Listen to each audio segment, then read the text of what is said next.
Bonjour à toutes et à tous et bienvenue pour cette nouvelle vidéo de... Oui, ça c'est Arnold Schwarzenegger, c'est une affiche originale de Terminator de 1984 que j'ai acheté en 1984. Aujourd'hui, je voudrais revenir sur un phénomène assez... on va pas dire particulier, mais qui est tout à fait... je dirais, symbolique aujourd'hui de la dérive auquel aujourd'hui l'État français, le gouvernement français, ou plus spécifiquement ceux qui constituent le gouvernement et la représentation de ce parti qu'on appelle les Républiques en marche.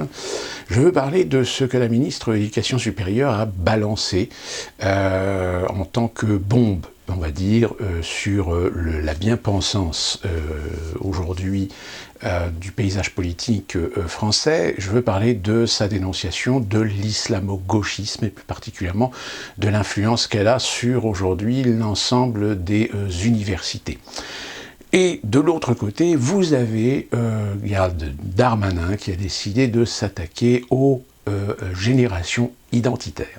Alors, évidemment, ce sont deux représentations idéologiques, on va dire, en totale contradiction l'une de l'autre. D'un côté, vous avez l'islamo-gauchisme. Alors, qu'est-ce que l'islamo-gauchisme, si ce n'est en effet la capacité de gens qui sont notoirement représentants ou qui se proclament de gauche, systématiquement interagir ou systématiquement défendre tout ce qui peut être lié de près ou de loin aux musulmans et plus particulièrement à l'islam, sans à un moment donné savoir où faire une introspection, on va dire, sur le fait qu'au sein de l'islam, il y a un problème de radicalisme, un problème d'interprétation de la pratique de la religion islamique en France, en totale contradiction avec les principes et un certain nombre de valeurs républicaines.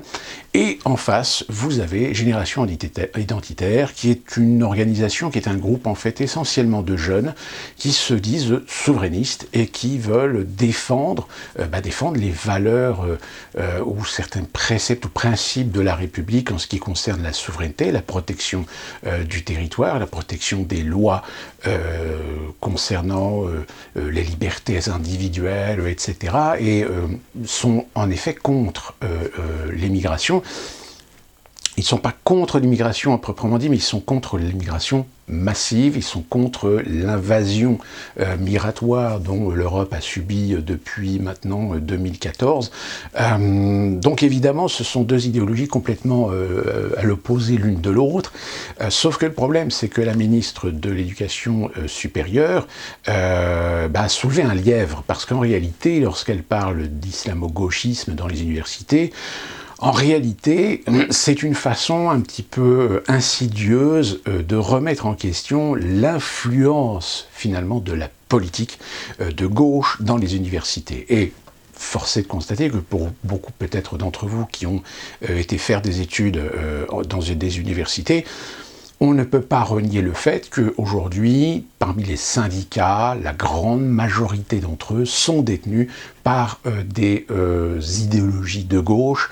Et je dirais même que dans beaucoup d'universités, il est très difficile aujourd'hui d'avoir une représentation syndicale ou une représentation de mouvements politiques de droite ou d'extrême droite. Parce que fatalement, vous vous trouvez confronté aux melting pot, on va dire, de mouvances idéologiques de gauche, aussi bien gauche modérée, gauche social-démocrate, que les gauches ultra, on va dire, et avec tout, évidemment, tout, je dirais, l'archétype, tout le folklore qui est assimilé à ces activités idéologiques de gauche dans les universités, qui, au fil des années, se sont imposées, finalement, parfois même en sorte de gardiens idéologiques, au point d'en arriver parfois à des opérations violentes, des opérations brutales contre tout ce qui peut aller à l'encontre de leur intérêt de maintenir le pouvoir idéologique sur l'université.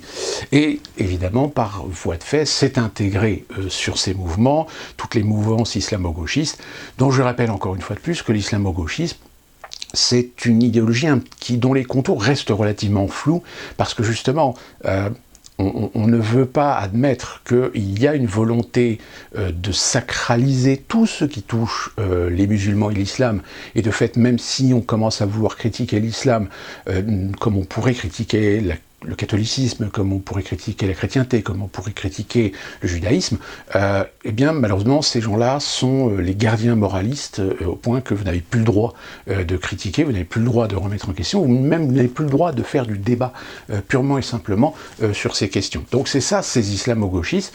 Évidemment, ceux qui sont les plus ciblés, c'est les France Insoumises, avec M. Mélenchon, qui, dans certaines affirmation, dans certains discours, a manqué de relativisme absolu, jusqu'à peut-être même dénier le fait qu'au sein de l'islam, au sein de la communauté musulmane en France, il y a un problème fondamental qu'il faut traiter, qu'il faut résoudre rapidement si on ne veut pas se retrouver en France très rapidement avec une guerre civilisationnelle, et au même titre, je dirais, de l'intérêt de la majorité des musulmans français ou étrangers, mais qui vivent en France en respectant les valeurs de la République, parce qu'ils en tirent aussi le bénéfice des libertés de pensée, les libertés d'opinion, la liberté de vivre leur islam comme bon leur semble, sans se voir obligés de respecter scrupuleusement les préceptes de l'islam par des barbus ou par des gens qui sont un petit peu je dirais les gardiens, voire les gardiens de la pensée islamiste, parfois même dans des quartiers. C'est-à-dire qu'il faut savoir qu'aujourd'hui, vous avez beaucoup de musulmans qui vivent dans des quartiers où l'on sait qu'il y a une majorité de population musulmane, qui ne peuvent pas finalement vivre en paix, qui ne peuvent pas vivre tranquillement parce qu'ils savent qu'il y a des yeux sur eux, il y a des gens qui les observent dans leur comportement, dans leurs idées, dans leurs conversations, et que si jamais ils ont le malheur à un moment donné d'exprimer leur volonté de pouvoir vivre pacifiquement, de pouvoir vivre libre en France en pratiquant leur religion comme bon leur semble, etc., eh bien tout de suite ils sont sujets à l'opprobre, ils sont sujets à des menaces, ils sont sujets à des pressions de la part des radicaux pour ramener les moutons finalement dans le troupeau communautaire. Et inversement, vous avez des générations identitaires, alors comme je vous l'ai dit, qui sont essentiellement des jeunes, et qui ont fait des opérations, mais des opérations qui sont plus des opérations symboliques, c'est-à-dire qu'il y a toutes leurs opérations, généralement, il n'y a pas de violence, il n'y a pas d'agression, il n'y a pas de tentative d'agression sur des personnes. C'est-à-dire que, pour reprendre 3 opérations qu'ils ont fait, qui sont assez médiatisées, ils ont dans les Alpes et récemment dans les Pyrénées forgé une sorte de frontière symbolique pour empêcher l'immigration illégale de pénétrer en France. Ils ont fait une opération lors des manifestations antiracistes contre la police organisées avec les Traoré, où sur les toits d'un immeuble de Paris, ils ont tendu une banderole, ce qui évidemment réveillé toutes les haines en bas contre eux. Et puis il y a la fameuse opération de la mosquée de Poitiers, dont encore aujourd'hui on sent bien qu'il y a une volonté médiatique de ne pas révéler les raisons pour lesquelles cette opération a été menée. Parfois on laisse sous-entendre que les identitaires ont pénétré la mosquée, ont profané le lieu, ont fait des dégradations, etc. Alors qu'en réalité, leur opération s'est effectuée alors que la mosquée était encore en construction, que s'il y a eu détérioration, ça reste des détériorations qui passent aux yeux de la loi et peuvent être condamnées et payer, je dirais, une amende pour dommages et intérêts. Mais on fait passer ça comme étant un sacrilège, etc. Alors qu'en réalité, les générations identitaires dénonçaient en fait un imam de cette mosquée qui, en réalité, a tenu des propos même, je crois, devant les caméras d'une chaîne locale, comme quoi c'était une façon pour eux, de commencer déjà à poser le pied d'une reconquête, parce que Poitiers, évidemment, vous vous souvenez, Charles Martel, qui a repoussé les Sarrasins lors de la guerre contre l'invasion sarrasine, justement, et le comble de tout, c'est qu'ils ont installé cette mosquée dans un endroit géographique bien précis, pour encore plus bien affirmer la volonté de reconquête. Et donc l'un des générations identitaires, qui est Damien Dorieux, je crois, donc qui est passé, il y a eu procès, il y a eu 2 procès d'ailleurs, il y a eu le procès pour les Alpes et un procès pour l'occupation de la mosquée de Poitiers. Il faut savoir que les 2 procès, il y a eu relax sur les 2.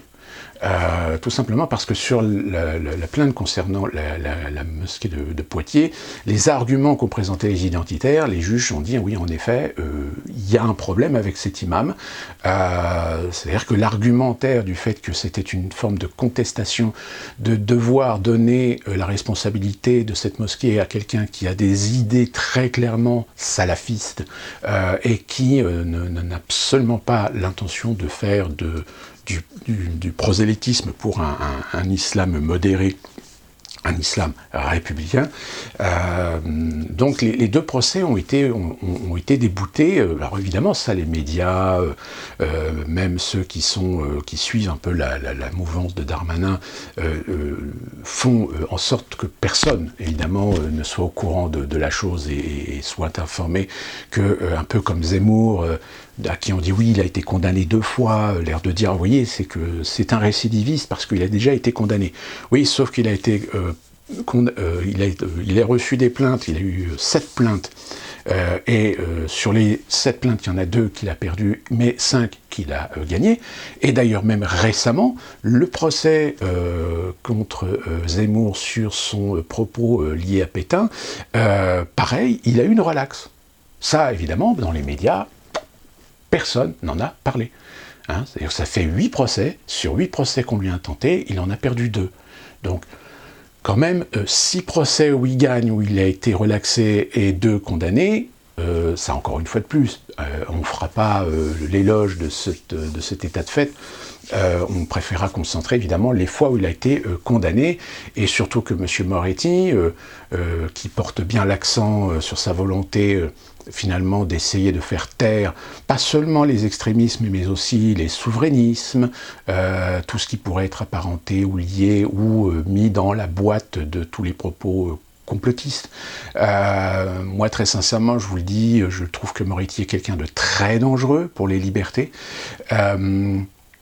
Et donc, aujourd'hui, on est en face de cette situation assez intéressante, c'est que vous avez d'un côté une ministre qui veut s'attaquer à l'islamo-gauchisme dans les universités, mais en fait utilise ce faux prétexte pour essayer de dépolitiser les universités, qui, je le rappelle, sont majoritairement détenues idéologiquement par des mouvements de gauche ou d'extrême gauche, et de l'autre, vous avez un Premier ministre qui veut s'attaquer à des identitaires en les faisant passer, limite, comme des menaces, finalement, des menaces réelles pour la démocratie, des menaces réelles pour la République.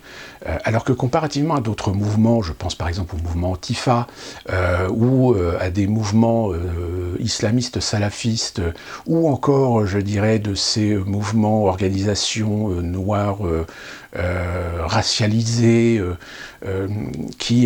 qui ont des propos beaucoup plus virulents, qui ont des propos beaucoup plus agressifs, qui ont des propos beaucoup plus, je dirais, assimilables à des idées d'incitation à la haine et d'incitation à la violence. Eh bien non, on sent bien que là, on est en train de commencer à rentrer dans la période post-électorale, préélectorale, pardon, de 2022, c'est-à-dire d'un côté d'essayer de débarrasser les universités des influences de gauche, et de l'autre d'essayer de détruire un mouvement identitaire qui commence à attiser les curiosités, qui commence à attiser l'attention de l'opinion, parce que finalement ont des actions qui suscite quand même pas mal de questions, et ça on veut évidemment éviter que les gens se posent les bonnes questions. Et puis derrière, c'est évidemment, avec la génération identitaire, c'est l'occasion aussi d'attaquer de nouveau Marine Le Pen et le Rassemblement National, Sauf que le problème, c'est que le Rassemblement national aujourd'hui, j'ai l'impression que ceux qui savent un petit peu gratter, qui savent un petit peu regarder dans les détails, commencent à se rendre compte que finalement, Marine Le Pen, elle est peut-être en train de dériver un petit peu des objectifs essentiels, et elle pourrait éventuellement perdre un petit peu de crédibilité vis-à-vis d'un certain nombre de Français qui peut-être mettaient de l'espoir en elle sur la capacité de bouleverser un petit peu le champ politique, voire peut-être espérer la voir prendre le pouvoir en 2022. Le seul problème, c'est que il y a une certaine déliquescence qu'on est en train d'observer au sein du parti du Rassemblement national. Et en fait, on a l'impression qu'aujourd'hui, si on se posait la question de se dire, bon alors, les En Marche, c'est même pas la peine, les socialistes, c'est pas la peine, les républicains sont des traîtres, les UDI et centristes du Modem sont des susbites, qu'est-ce qui reste, le Rassemblement national? Mais il reste plus rien. C'est-à-dire qu'il n'y a pas d'autre parti politique vers lequel on pourrait se tourner, qui ait la crédibilité d'être un peu réaliste par rapport à la réalité aujourd'hui. On a l'impression qu'en réalité, comme je vous le dis, on est en train de voir, on est en train d'assister à une purge qui consiste à commencer à jeter le discrédit, à essayer d'éliminer ou essayer de récupérer, voire de l'électorat dans ces mouvances.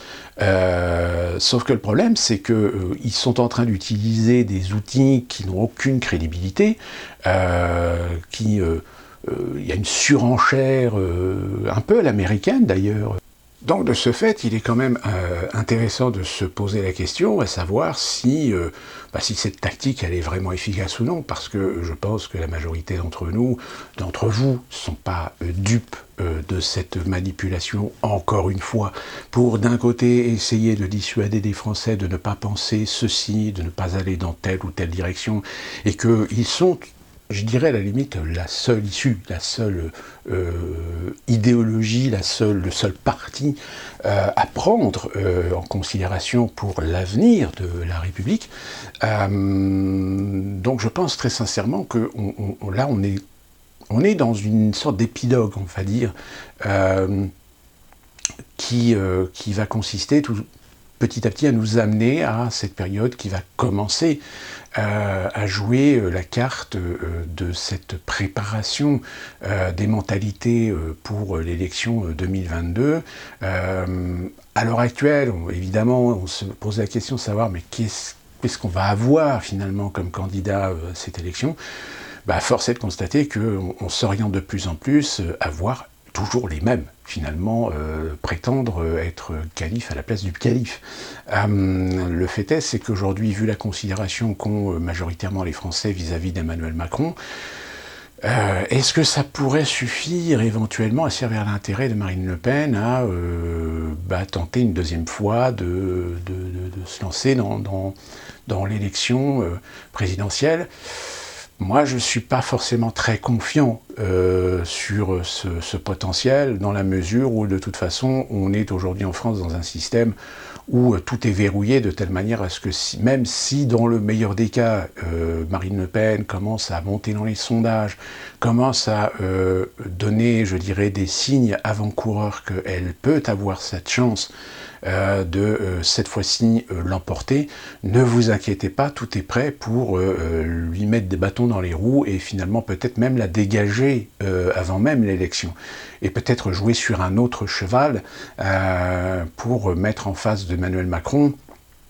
Parce que soyons clairs, quand Emmanuel Macron dit « oui, mais vous savez, 2022, je pense que peut-être je ne serai pas là », c'est jouer un petit peu...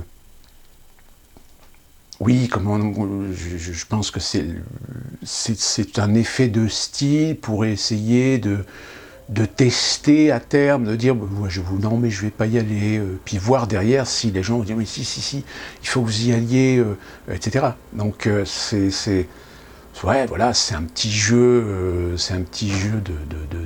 de manipulation pour essayer de tirer l'opinion, de tirer la couverture vers lui.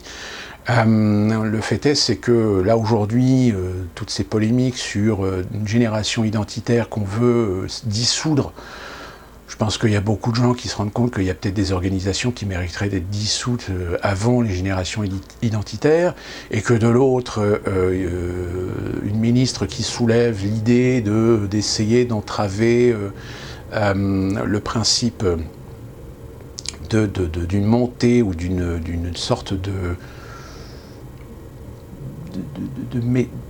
contrôle finalement des étudiants, de contrôle des universités par des mouvances de gauche.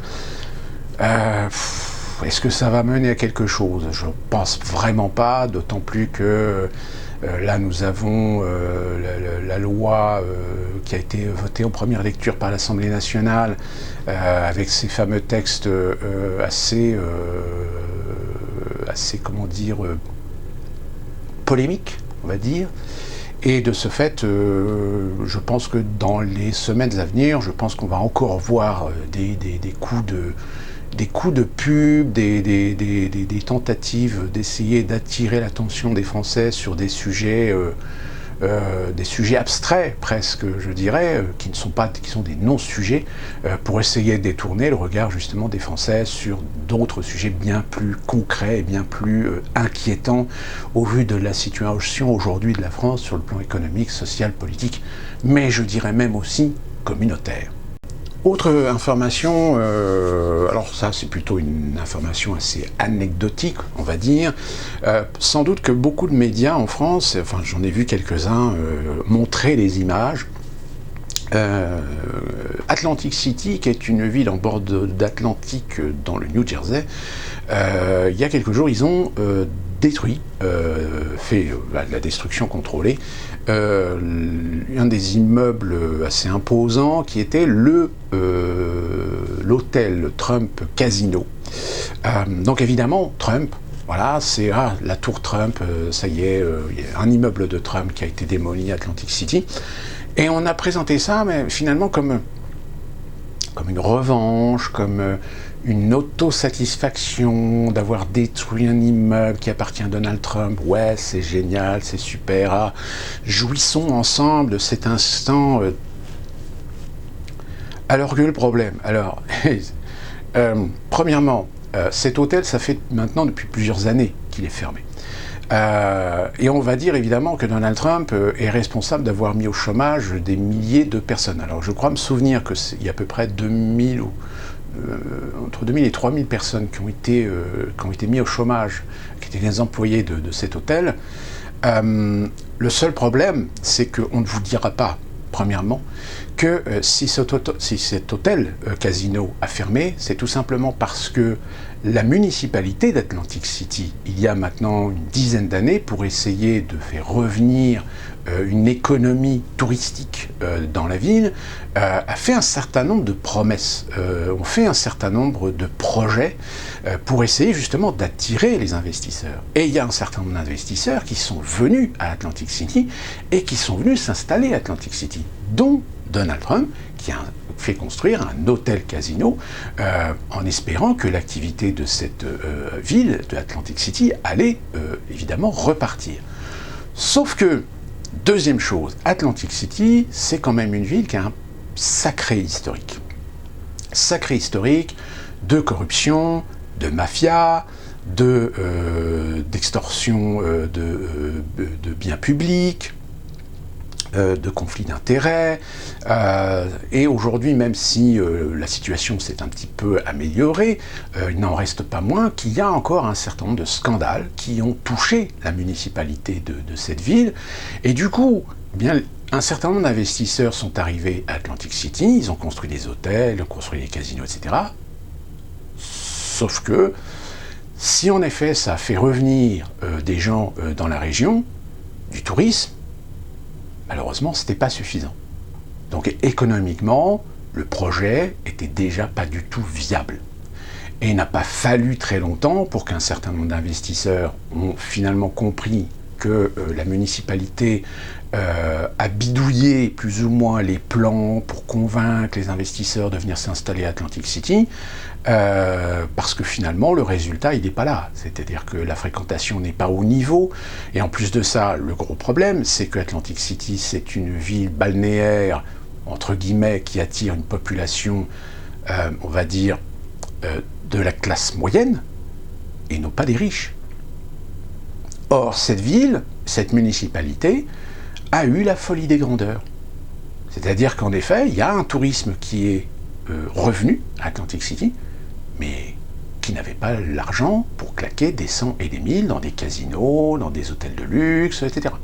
Donc économiquement, eh bien, tous ces hôtels ont fini par fermer les uns après les autres. Évidemment, l'hôtel sur lequel on a axé les regards, c'est évidemment celui de Donald Trump, parce que ça servait l'intérêt idéologique de dire « Ah, regardez, Donald Trump à Atlantic City, il a un grand hôtel casino, il a fermé son hôtel, il a viré des milliers et des milliers de gens, c'est dégueulasse. » Non, c'est pas dégueulasse, c'est économique. C'est-à-dire quand vous avez un établissement qui perd de l'argent, ou qui n'en gagne pas assez pour être rentable au point de pouvoir continuer une activité, ben, vous n'êtes pas suicidaire, vous le fermez. Donc si vous fermez un établissement, évidemment, vous mettez des gens au chômage. Mais comme vous voyez, étant donné que c'est Donald Trump, eh bien, on focalise les regards, on focalise l'attention, on va chercher l'émotionnel, on va chercher la sensibilisation des gens à l'encontre de Donald Trump, pour dire, regardez, ah, magnifique, c'est génial, on a détruit la tour, etc. Sauf que c'est pas la première et ce sera pas la dernière Atlantic City, parce qu'Atlantic City, bah, c'est Atlantic City, c'est-à-dire que c'est une ville qui a une sale réputation de pas être très honnête, d'être souvent sujet à pas mal d'arrivisme, de gens très crédules qui profitent de certaines situations et du coup il y a un impact évidemment social et économique sur cette ville.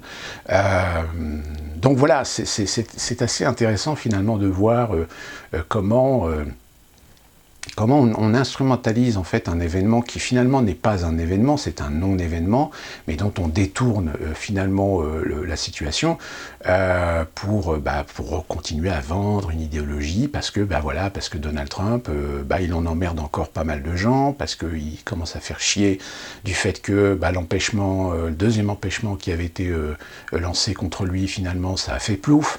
Et en plus de ça, alors chose que pour l'instant aucun média ne vous dira, c'est que il y a un certain nombre de plaintes qu'ils avaient déposées concernant des fraudes sur l'élection qui sont recevables. Alors, il y en a très très peu, et même si elles allaient jusqu'au bout du processus judiciaire, elles n'auraient absolument aucun impact sur le résultat final, mais néanmoins, ça cloue le bec, je dirais, à tous ceux qui prétendent, ou qui affirment, ou qui même veulent vous imposer, de dire que non, il n'y a pas de fraude, il n'y a jamais eu de fraude, etc. Si, il y a eu de la fraude.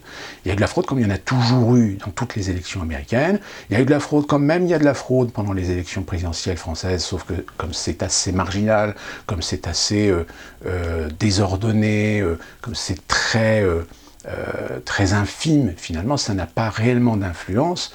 Et puis, très souvent, il y a une détection, donc ce qui annule, finalement, les bulletins de vote. Donc, partout, il y a toujours des fraudes sur des élections ou des processus électoraux dans des démocraties. Après, c'est une question de proportion.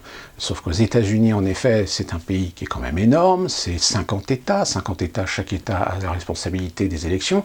Chaque État a le droit d'utiliser les prestataires qui veulent, etc., pour organiser et gérer les élections et même utiliser les outils pour ces élections. Alors je crois que sur la totalité des 58 plaintes, il y en a une vingtaine qui ont été rejetées, il y en a 11 qui ont été acceptées et qui ont été intégrées à 13 autres. Enfin, je crois qu'il y a actuellement, il y a à peu près, je crois, une vingtaine de plaintes qui sont en cours, dont 5 ou 6 qui sont déjà acceptés en tant que crédibles, c'est-à-dire qu'il y a bien des responsabilités qui sont mises en cause de la part de gens, de la part de processus, de la part de responsables de centres, etc. Mais encore une fois de plus, évidemment, pour ne pas donner de l'eau à son vin à Donald Trump d'avoir eu raison de dire qu'il allait y avoir des fraudes, eh bien, il y a quasiment très peu de médias qui en parlent ou qui en font le reflet, parce que voilà, il ne faut absolument pas aller en sens contraire de l'idée qu'il faut absolument que les gens comprennent que l'élection 2020, il n'y a pas eu de fraude, c'est impossible, c'est... Voilà. Alors qu'en contre-argument, on peut très bien dire, mais souvenez-vous en 2016, quand Donald Trump a été élu, vous avez les démocrates qui ont hurlé à la fraude. Et là, on leur a pas cloué le bec en disant non, il n'y a pas eu de fraude. Enfin, plus ça va, plus on est dans une démagogie absolue. C'est assez effrayant. Heureusement qu'on arrive quand même à s'éclaircir un petit peu l'esprit sur ces choses-là et de relativiser. Et même quand on relativise et qu'on essaie de dire aux gens qui vous disent non, il n'y a pas eu de fraude, etc., on leur dit si, non, mais attends, on va être très clair. Il y a eu des fraudes, mais elles sont trop marginales, elles sont trop dispersées pour pouvoir éventuellement avoir une chance d'influencer le résultat final.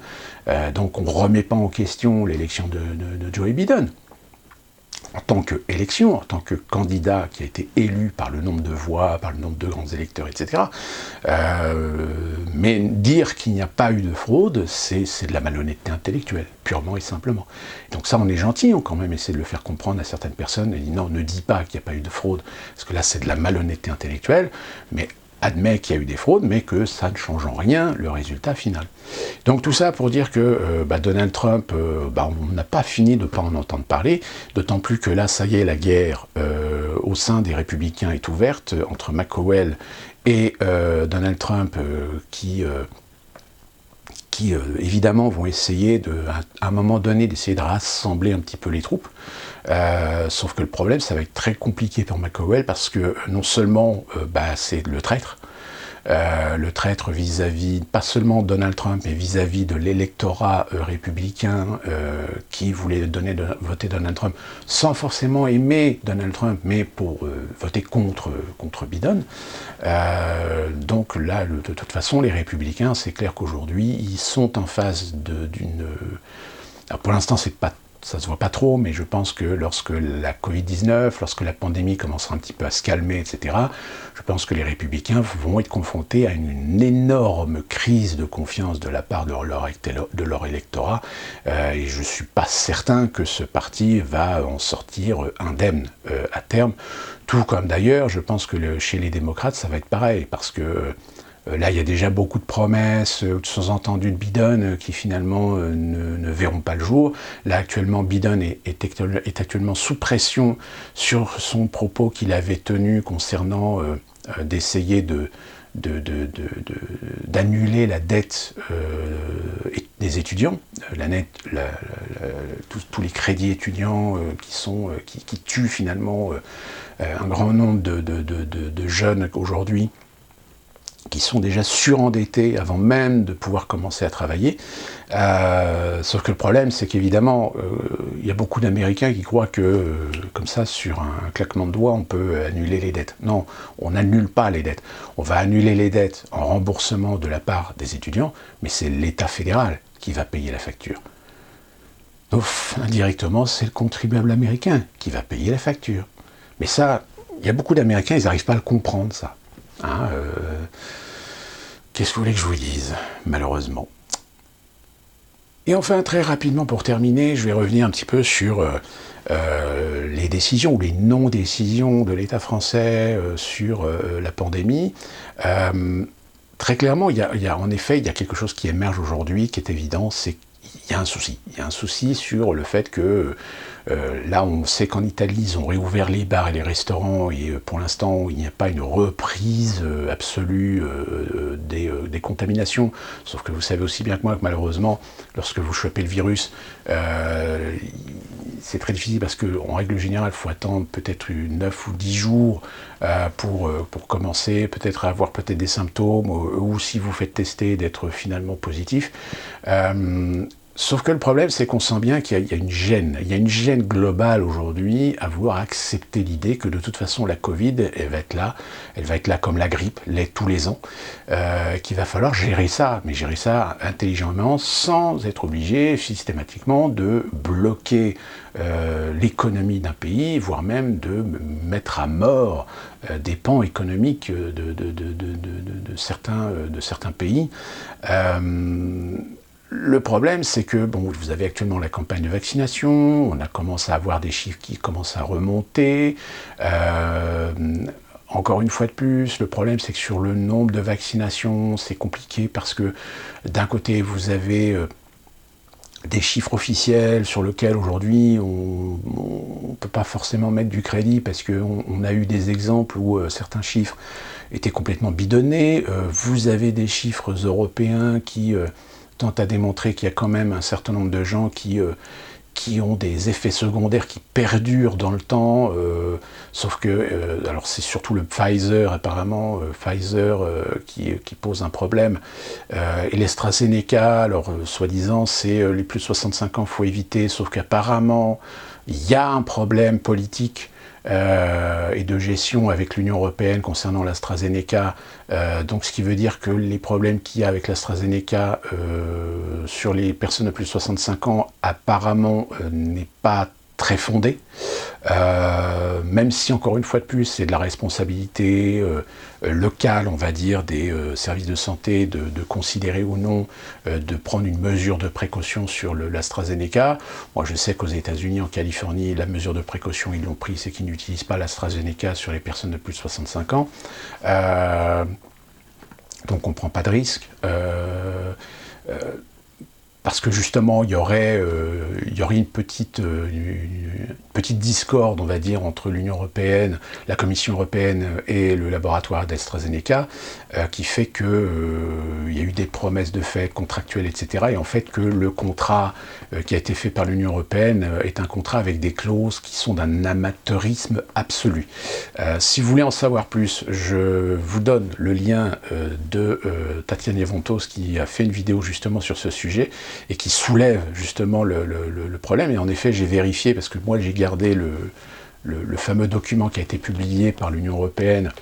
En effet, ça suscite quand même la question pourquoi l'Union européenne aurait publié un document qui est censé être pas secret, mais rester confidentiel, tout en supprimant évidemment en barrant, en cachant toutes les données d'ordre économique pour éviter justement des procès par la suite de la part de AstraZeneca contre la Commission européenne pour divulgation d'informations confidentielles.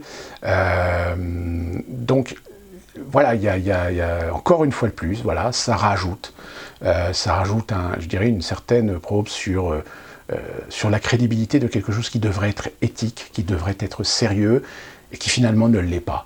Ne l'est pas parce que derrière, il y a des conflits d'intérêts économiques, il y a des conflits d'intérêts politiques, idéologiques, et finalement on en pose la question, et les patients, et les gens, vous vaccinez des êtres humains, et ces êtres humains, il y a un moment donné, qui nécessitent une certaine considération, un certain respect.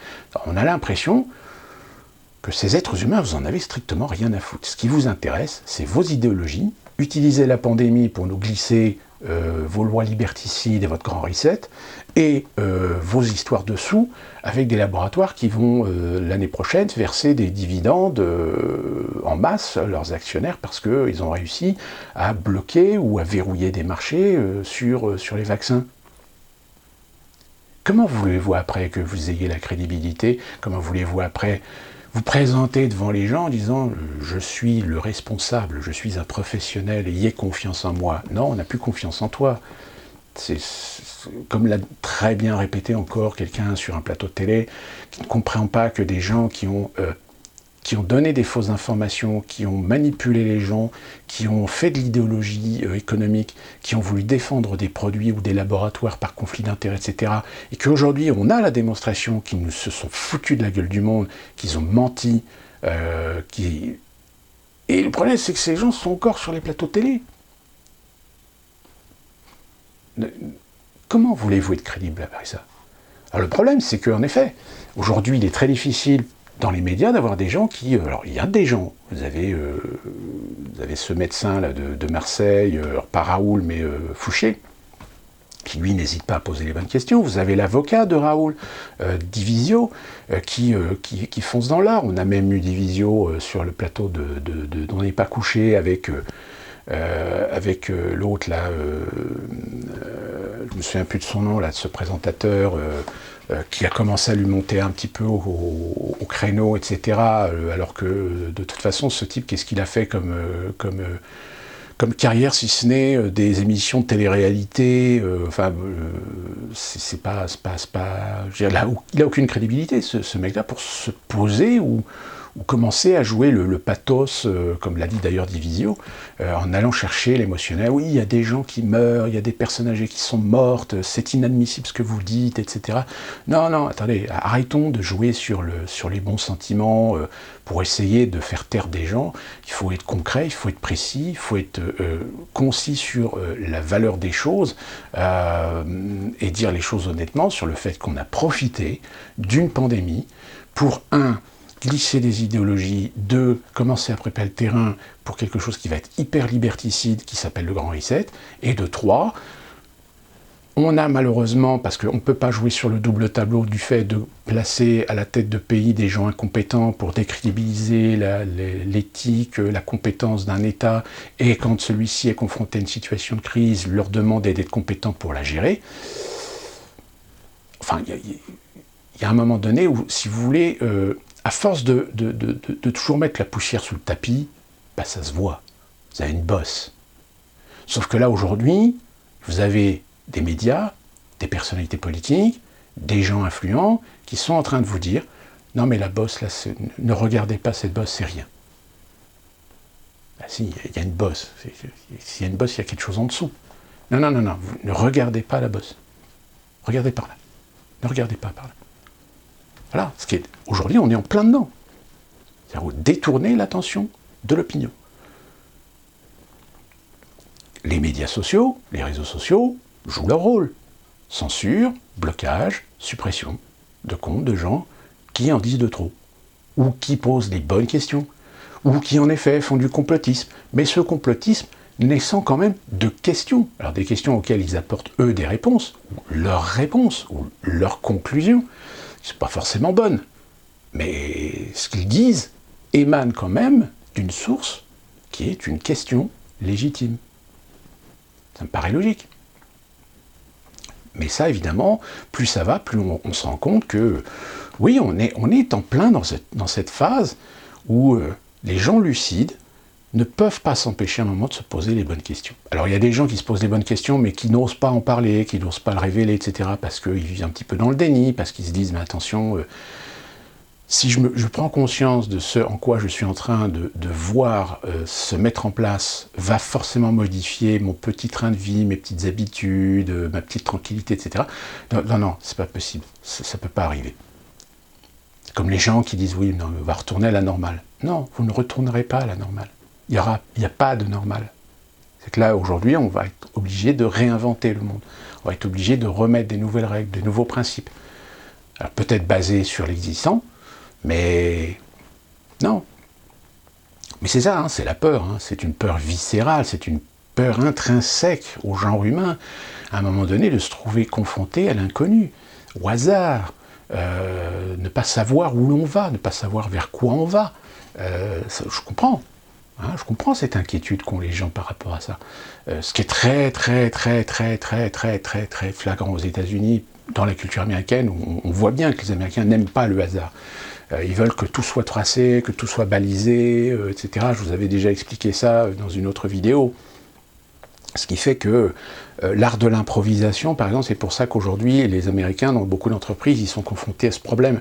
C'est qu'ils ont des gens qui sont très bien façonnés techniquement, mais qui sont incapables d'improviser, qui sont incapables d'être réactifs, ou même parfois de prendre des initiatives. Or, dans une situation contextuelle économique et social actuel, aujourd'hui vous avez beaucoup d'entreprises qui sont très recherchants, qui sont très demandeurs de ce genre d'individus. Des individus d'ailleurs qu'on retrouve assez souvent chez des étrangers, des hispaniques cultivés, des asiatiques. Il y a de plus en plus d'asiatiques, coréens, indiens, qui viennent aux États-Unis parce qu'ils ont, ils ont une éducation qui, en ayant fait des bonnes écoles, etc., ils ont une capacité à un moment donné de réfléchir par eux-mêmes et de penser. Sauf qu'ils sont un peu exploités, évidemment, ils servent aussi le dumping social, hein, ne nous en cachons pas.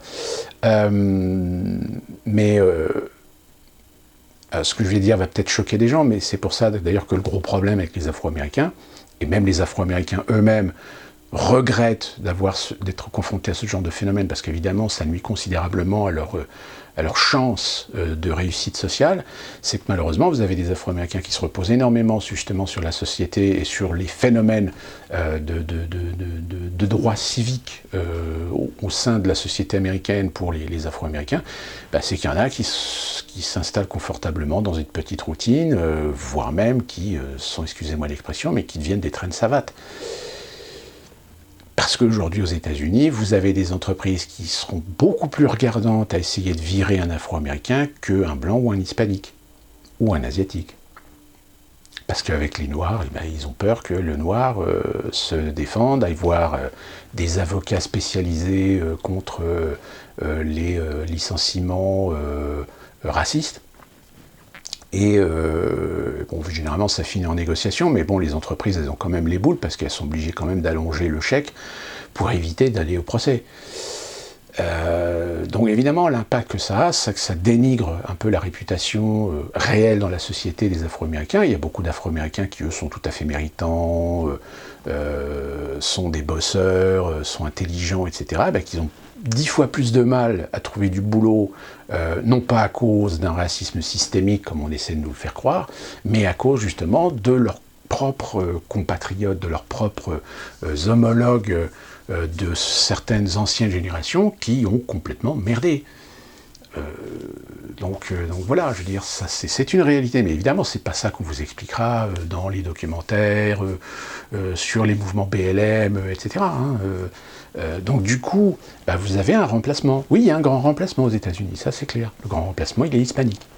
Les Hispaniques sont en train de remplacer les Afro-Américains dans la société américaine. Ça, c'est pareil. On n'a pas le droit de le dire. Donc tout ça pour revenir au fait que on est aujourd'hui dans une phase où le moindre détail peut avoir son importance. La moindre petite info, je dirais même une mouche qui pète, ça peut éventuellement, vous savez, c'est ce qu'on appelle le fameux effet, l'effet papillon. Si vous avez un papillon qui bat des ailes dans un endroit, ça peut déclencher un tremblement de terre à l'autre bout de la planète. Et là c'est pareil. Vous avez des événements aujourd'hui qui ne sont pas anodins. D'ailleurs, la preuve, c'est que l'une d'entre vous m'a posé la question sur l'article 21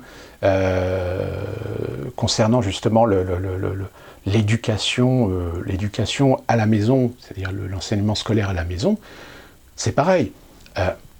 D'un côté, c'est justifié dans le sens où ça permet d'éviter que des enfants qui bénéficient de l'éducation à la maison soient finalement enfermés dans une éducation rigoriste, radicale, religieuse, etc.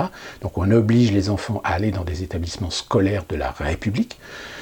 Mais d'un autre côté, ça va peut-être empêcher des parents de pouvoir choisir l'éducation ou le mode d'éducation, le mode d'enseignement de leurs enfants quand ils habitent dans des endroits où, parce que l'enfant est obligé d'aller dans tel établissement scolaire, mais sauf que tel établissement scolaire, c'est un établissement scolaire à problème, et où le gamin n'apprendra rien parce qu'il n'y a plus de discipline, parce que les professeurs sont plus respectés, parce que les gamins sont rois, parce qu'ils font ce qu'ils veulent. La preuve, c'est qu'on voit ce qui s'est passé avec Paty, ce qui est en train de se passer avec le prof de philo, là, actuellement, où tout le monde est en train de lui tomber dessus parce qu'il a osé soulever un problème.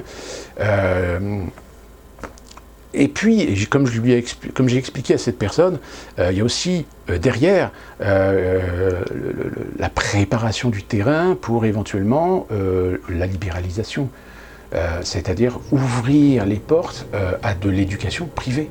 Alors l'éducation privée, elle existe déjà en France, mais c'est payant, donc tout le monde n'a pas forcément accès à ces modes d'éducation privée, mais c'est un marché, surtout pour les études supérieures, surtout pour les universités, qui fait baver aujourd'hui un certain nombre de sociétés, parce qu'ils disent le marché français est colossal.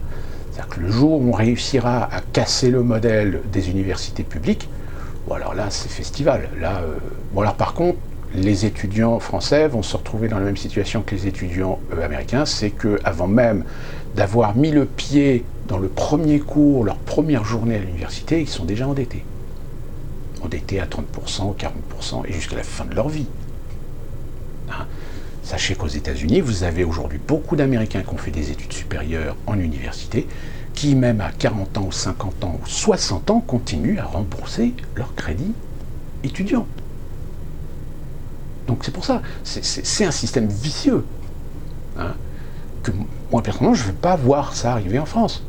Moi je veux qu'on sauve l'université publique, les chances, l'égalité des chances pour tous, ce qui est la réalité. Hein. Bon après c'est un problème de moyens évidemment, puisque on a poussé, et là je rejoins un petit peu à ce sketch de Franck Lepage avec concernant comment on appelle ça, le nom m'échappe, sur le fait qu'on a fait en sorte que l'éducation en France soit accessible à tous, sans différence d'échelle sociale, etc. Je ne me souviens plus du terme. Mais qui permettait de dire que même les gamins issus de milieux aisés, les gamins qui viennent issus de milieux modestes, vont pouvoir évoluer de telle manière à rattraper le niveau des gamins dans les écoles qui coûtent cher, ou dans les gamins qui ont des parents riches, qui ont les moyens.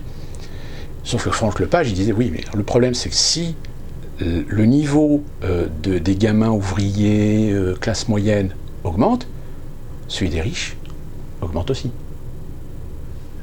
Donc en fait, il y a toujours un déséquilibre.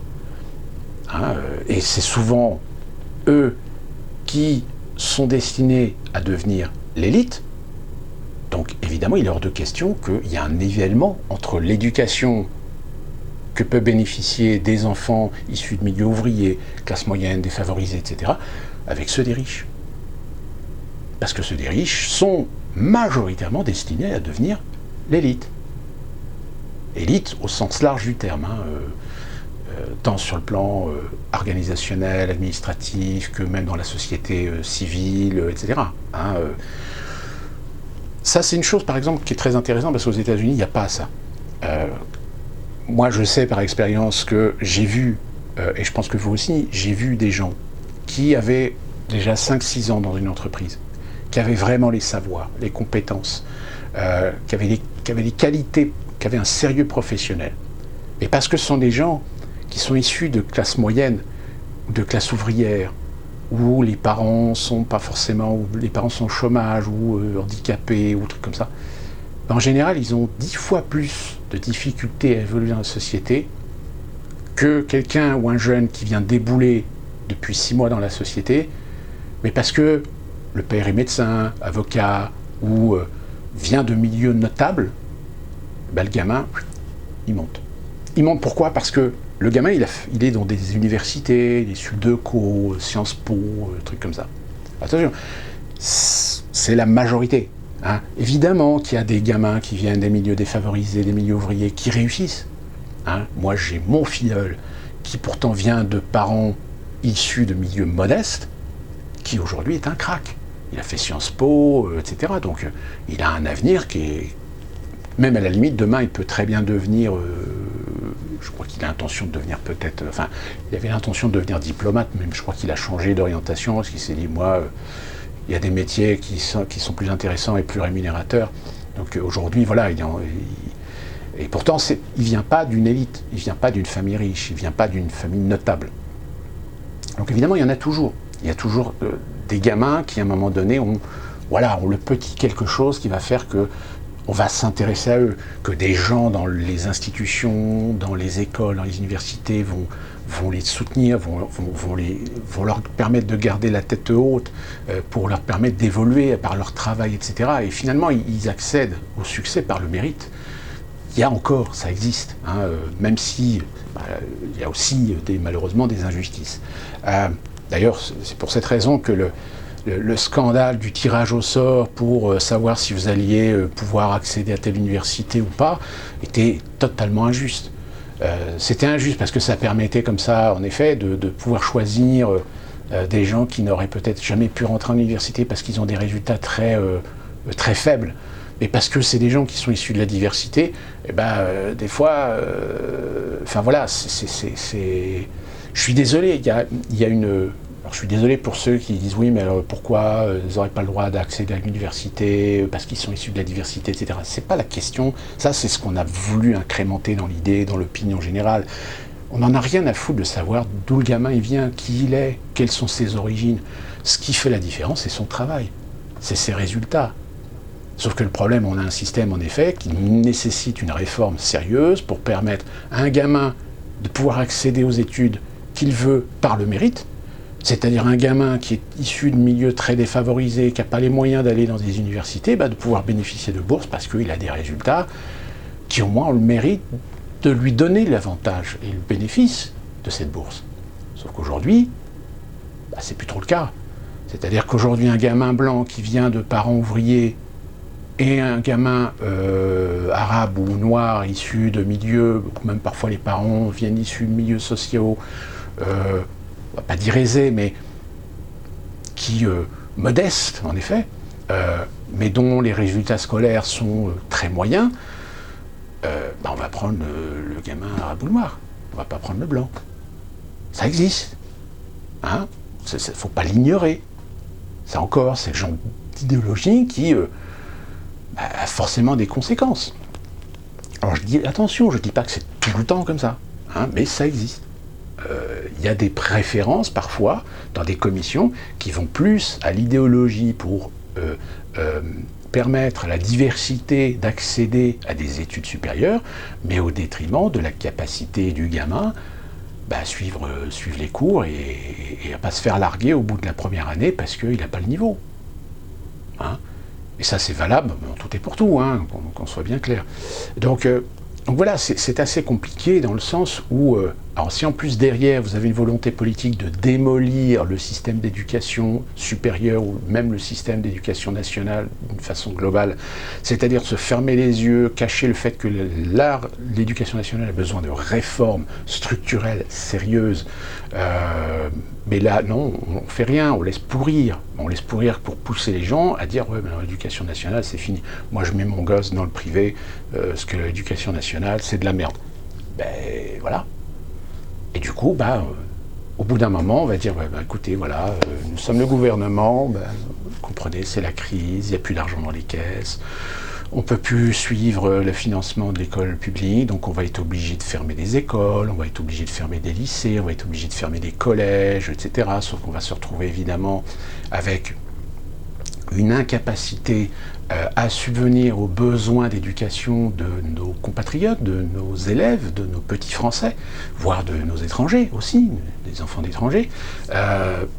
Donc on va ouvrir un marché au secteur privé. Et c'est exactement le même procédé, c'est-à-dire pour la police, pour la santé et pour l'éducation, allez chercher votre consentement. C'est-à-dire vous faire un constat que ça ne marche plus. Vous savez, c'est un peu comme votre voiture. Votre voiture, à un moment, elle a une panne. Le garagiste, si en plus c'est un concessionnaire, qu'est-ce qu'il va faire? Quand il va voir le moteur de votre voiture, il ne va pas vous dire « Oh, ça bon, ça va vous coûter peut-être 1 000 euros, 1 500 euros, mais on peut réparer, il n'y a pas de souci. » Ah non. Le garagiste, il dit « Là, votre moteur, il est cassé, ça va coûter quoi? 2 000, 3 000 euros, gonfler la facture. » Gonfle de devis. Moi, à mon avis, vous feriez mieux de vous en débarrasser, d'en racheter une. Voilà. Et ça, c'est l'argument commercial à tout bout de champ. Hein, pour vous donner un exemple très flagrant, c'est que moi, par exemple, toutes les semaines, je dis bien toutes les semaines, j'ai le mec du concessionnaire où j'ai acheté la voiture il y a 5 ans, qui m'appelle toutes les semaines parce qu'il me propose, ou il a une proposition à me faire, vu que ma voiture aujourd'hui, elle a 5 ans, elle n'est plus sous garantie, puis vous comprenez, au bout de 5 ans, vous avez peut-être commencé à avoir des frais à faire, etc., machin, etc. Si vous voulez, on peut se rencontrer, et j'ai peut-être une proposition qui peut vous intéresser pour éventuellement changer de voiture, etc. Donc évidemment, c'est l'incitation, on essaie de séduire, mais c'est toutes les semaines. Donc, au bout d'un moment, même le mec a beau lui dire non, excusez-moi, ça m'intéresse pas. Et ça, c'est partout. Partout, toutes les semaines, je reçois au moins 2 lettres de toutes les grandes banques locales. 2 lettres par semaine, hein, je mens pas, 2 lettres par semaine. Pour me proposer des crédits. Des crédits à la consommation, des crédits d'investissement, des assurances pour les voitures, pour la maison, etc. Puis en plus de ça, c'est vicieux parce qu'il y a des fois des courriers, vous savez, qui sont faits comme si c'était un document, mais très important. C'est là, d'apparence, on a l'impression que c'est un truc hyper important, donc il faut absolument l'ouvrir, il faut savoir ce qu'il y a dedans. Puis en réalité, au bout d'un moment, vous dites, mais c'est de la pub en fait. Et ça, 2 fois par semaine. Il y a un moment, je me dis, mais putain, mais le papier, ça coûte cher. Le papier, c'est de la forêt. Hein. En plus, c'est pas des trucs recyclés, hein. C'est parfois du papier cartonné, blanc, etc. Donc ça doit quand même, ça va coûter un sacré pognon à envoyer ce genre de courrier à tous les clients de la banque. Surtout 2 fois par semaine. Il y a un moment donné, puis vous avez beau essayer d'appeler en disant non, s'il vous plaît, vous pouvez me retirer de vos fichiers, etc. Il n'y a rien à faire. Ça ne fonctionne pas. Donc voilà, on est dans une société d'excès, si vous voulez. Sauf que le problème d'une société d'excès, vous avez beau essayer de lui faire comprendre qu'aujourd'hui, pour des raisons environnementales, des raisons économiques, etc., il faut peut-être un petit peu mettre le frein. Ils ne comprennent pas. Il y en a qui comprennent, mais ils ne veulent pas comprendre. Parce qu'ils se disent, ouais, mais vous savez, aux États-Unis, c'est la tradition, c'est comme ça. Le système est comme ça. Donc on continue comme ça. Donc, qu'est-ce que vous voulez que je vous dise ?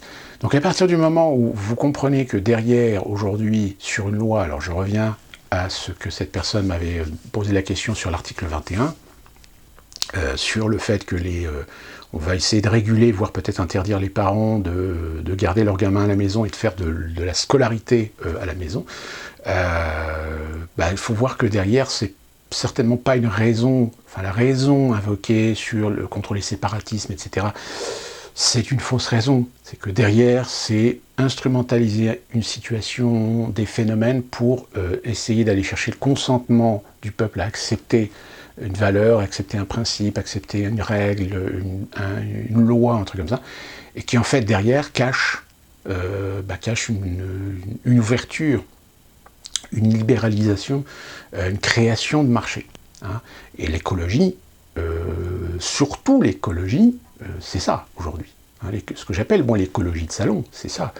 C'est en fait, on va chercher la sensibilité, l'émotionnel des gens pour essayer de leur faire accepter des lois, des principes, qui ensuite, voire même, regardez Macron qui veut constitutionnaliser l'environnement, derrière, vous avez des sociétés, vous avez des marchés. Bon, sauf qu'évidemment, là, ce qui est petit aparté rapidement, aux États-Unis, vous avez vu, il y a une vague de froid actuellement qui sévit, et puis vous avez eu également en Europe. Sauf que le problème, c'est que quand vous avez un développement de l'énergie renouvelable, essentiellement focalisé sur l'éolien et le photovoltaïque, quand il y a de la neige, ça pose problème.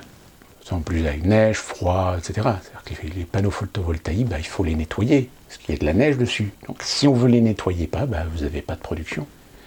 Et les éoliennes avec le froid, l'humidité, le froid, vous avez les pales qui s'enneigent, ça devient trop lourd, et les pales, les éoliennes sont bloquées. Ah, c'est assez amusant parce qu'il y a le fameux New York Times qui a fait un article hier en essayant de faire du débunkage de ce qui est évidemment certaines presses, etc., certains médias commençaient à relayer concernant les énergies renouvelables avec la tempête de neige. Et il disait non, non, ce n'est pas vrai, faut pas croire les gens qui disent que les éoliennes sont bloquées à cause du froid, etc. Oui, sauf que le problème, c'est que pour...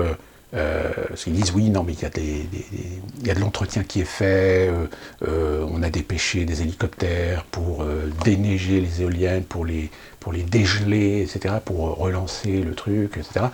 Puis de toute façon, sur 365 jours, ce ne sont que 7 ou 6 jours dans l'année, donc on peut bien accepter cette contrainte, on va dire, sauf que la contrainte aujourd'hui, elle a mis des millions d'Américains sans électricité. Quand vous êtes dans une tempête de neige avec du froid et que vous n'avez pas d'électricité aux États-Unis, il n'y a plus rien qui marche. Même le chauffage ne marche pas. Hein, parce que même si dans des maisons, vous voyez des cheminées, mais les cheminées, elles ne sont pas faites pour chauffer la maison. C'est du décor. Donc du coup, ils sont dans la merde. Et puis le problème, c'est que j'ai envie de dire, oui, en effet, vous envoyez des hélicoptères pour dégeler avec des produits chimiques, etc. Donc, hélicoptère, moteur pour la diffusion et des pompes, plus les produits chimiques. Putain, mais ça y va le CO2 là, hein? Enfin, bon, encore une fois, je vais dire oui, mais ce n'est que quelques jours dans l'année. C'est pas permanent, c'est pas tous les jours, c'est pas toutes les semaines. Oui, sauf que le jour où vous êtes la victime de ces quelques jours où le système s'arrête parce que n'est pas prévu pour continuer à fonctionner dans certaines conditions météorologiques, encore une fois de plus, on se retrouve en face de cette situation où finalement, et ça rejoint un petit peu l'idée en France de la gestion de l'électricité, etc., c'est-à-dire que finalement vous sacrifiez les petits pour satisfaire les gros. C'est-à-dire que ce sont les urbains riches qui vont pouvoir avoir de l'électricité en permanence, mais au détriment de ceux qui vivent dans les provinces, dans les campagnes, etc., qu'on va sacrifier pour ne pas leur fournir l'électricité. Parce qu'il faut faire du délestage, parce qu'on n'a pas assez de production, parce que... Enfin voilà. Donc on revient petit à petit à des vieux régimes féodaux, moyenâgeux presque, de considération de classe. Même si, bon, d'une certaine manière, les codes ont changé, les règles ont changé, mais socialement, la lutte de classe, elle a toujours été là. Hein, on a joué l'égalité, le droit de l'homisme, etc. Mais en réalité, il n'a jamais été question de céder un pouvoir ou une influence de pouvoir au peuple sur les notables, sur l'élite, hein, qu'on soit bien clair.